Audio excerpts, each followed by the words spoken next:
Na minha época de escola, eu era uma típica adolescente ansiosa, só que no meu caso também muito idealista e pragmática.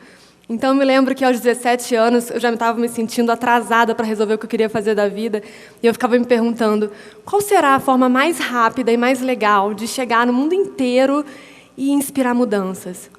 Será que a gente podia, por exemplo, melhorar o mundo sentado no sofá, assistindo filmes e comendo pipoca?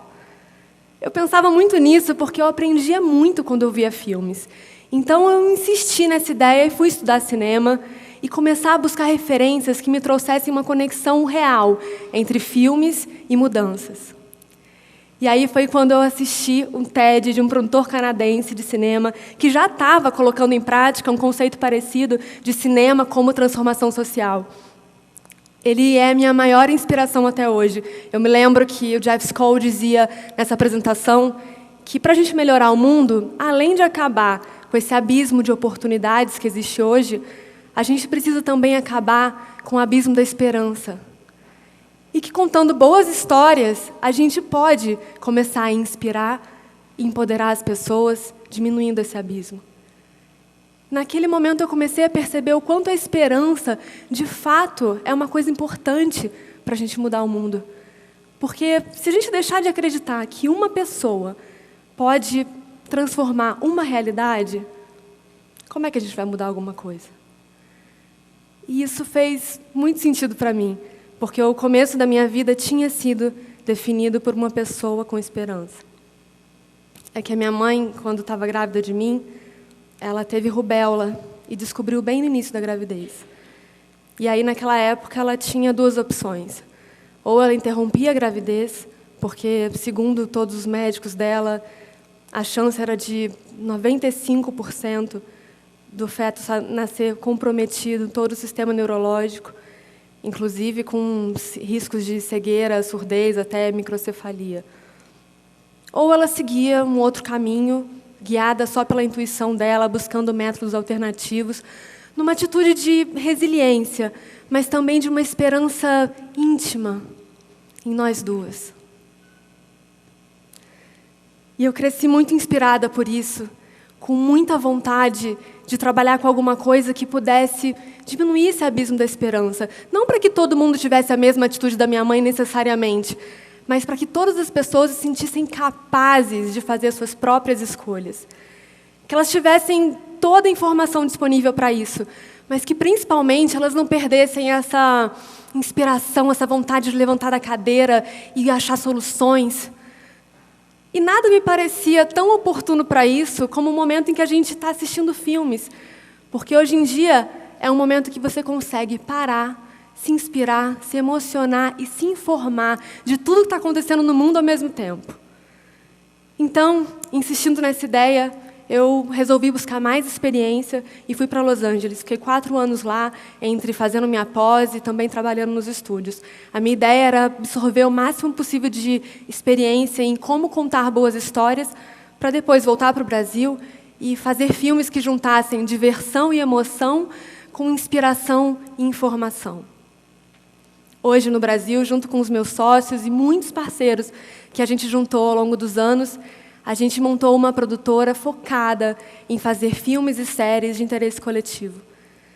O Criança, a Alma do Negócio, por exemplo, é um filme que fala sobre os danos da publicidade infantil, e ele ajudou muito a que esse assunto fosse cada vez mais discutido no Brasil, a ponto de virar inspiração para o tema da prova do Enem no ano passado, para mais de 9 milhões de jovens.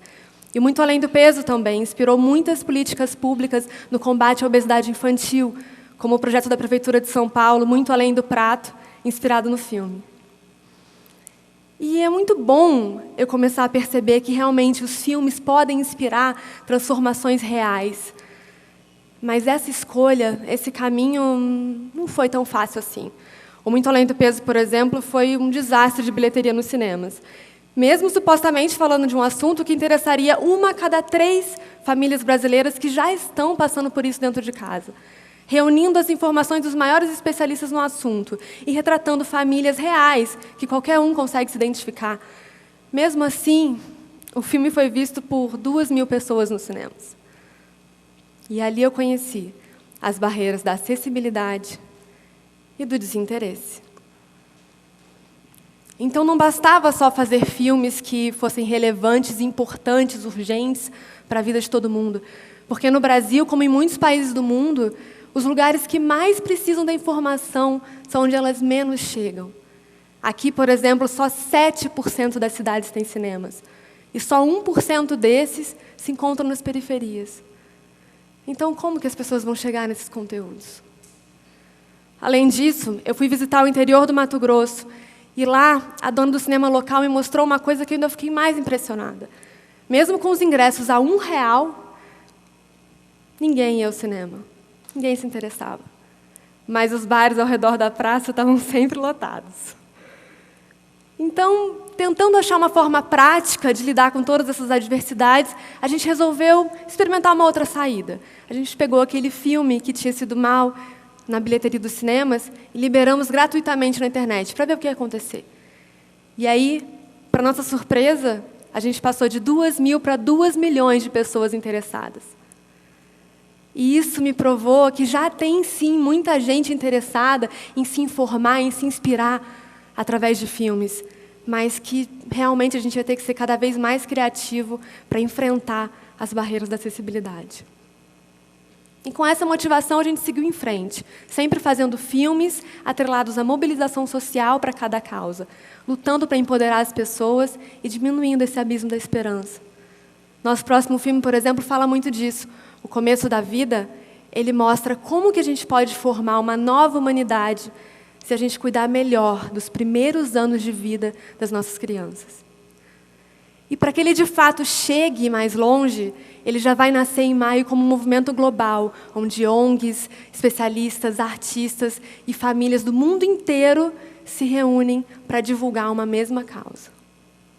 E é assim, em rede, que a gente está chegando cada vez em mais pessoas. Só que a barreira da acessibilidade no Brasil e em muitos países não mudou muito. Existem filmes inspiradores, relevantes, transformadores acontecendo no mundo todos os dias. E eu já tinha aprendido que se a gente juntar filmes relevantes com pessoas que já estão interessadas, as mudanças no mundo iam acontecer naturalmente.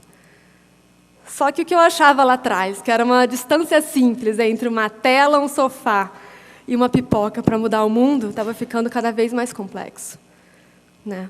Porque, além da falta de espaços, os filmes estão com cada vez mais dificuldade de serem encontrados pelas pessoas nesse mar infinito de informações que é a internet. Então, a gente começou a pensar, e se existisse um lugar que você buscasse pelo seu tema de interesse e ali você descobrisse aonde estão disponíveis os melhores filmes para você se inteirar sobre aqueles assuntos? Mas se mesmo assim você descobrisse que o filme que você quer não está disponível em nenhum formato na sua cidade, esse lugar te desse as ferramentas necessárias para você mesmo organizar a sua exibição em qualquer lugar, na sua escola, na sua praça, na sua casa. Até podendo fazer downloads, de repente, de materiais extras do assunto, caso você queira fazer um debate depois de assistir o filme com os amigos. E sabe aquele momento que a gente termina de ver um filme e está super emocionado no final e tem vontade de levantar da cadeira para fazer alguma coisa e transformar as coisas, mas não tem a menor ideia de por onde começar? Eu já senti isso várias vezes. Seria legal também que, nesse lugar, a gente fosse guiado para a ação, seja para fazer uma doação, virar um voluntário, assinar uma petição.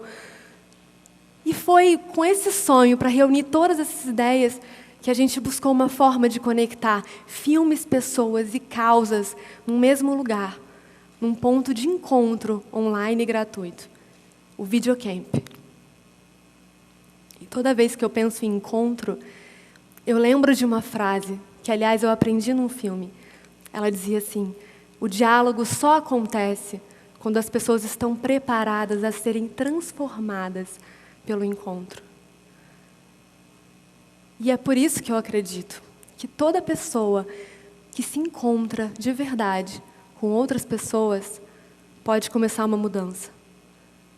Espalhando uma ideia, assistindo um filme e se emocionando, gerando reflexões que promovem diálogos, provocando mudanças a cada simples encontro. Obrigada.